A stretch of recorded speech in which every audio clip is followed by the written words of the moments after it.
This evening, getting under the skin of the Ivy League, those 8 old, definitely distinguished colleges that are known for their ivy-covered buildings and their sometimes superior attitudes to other colleges and universities, which often gets under the skin of people who went elsewhere.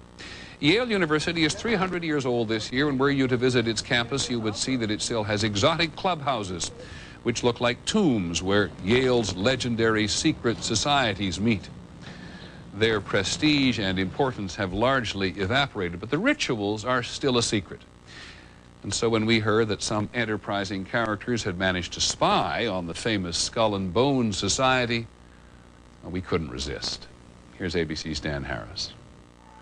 The videotape provides a grainy glimpse into what appear to be the initiation rituals of a secret society that's been around since 1832, whose members have gone on to be leaders of Wall Street and the White House, the Senate and the Supreme Court.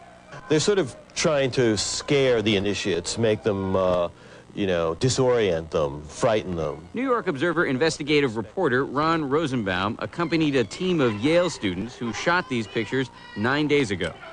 Rosenbaum's curiosity about Skull and Bones was permanently piqued when, as a classmate of George W. Bush, he lived right next to the Tomb, the group's heavily fortified home. From their perch, Rosenbaum and his cohorts taped the tomb's courtyard. What they captured, they say, was initiates, known as neophytes, being forced to kiss a skull, then members performing a mock killing.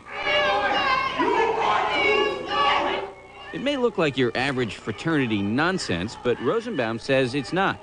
Even though it may seem silly to us, it seems to mean something to them, and you can't argue with the success of Skull and Bones. True. Famous alums include senators John Kerry and John Chafee, to name 2, cabinet secretaries such as Averell Harriman, and 3 presidents, William Taft, George Bush, and George W. Bush, who's been reluctant to talk about Skull and Bones. Does it still exist? The thing is so secret, I'm not even sure it still exists. In recent years, by many accounts, the on-campus influence and allure of Skull and Bones has waned dramatically, and there is no proof that the rituals recently caught on videotape are the same ones performed by the current president.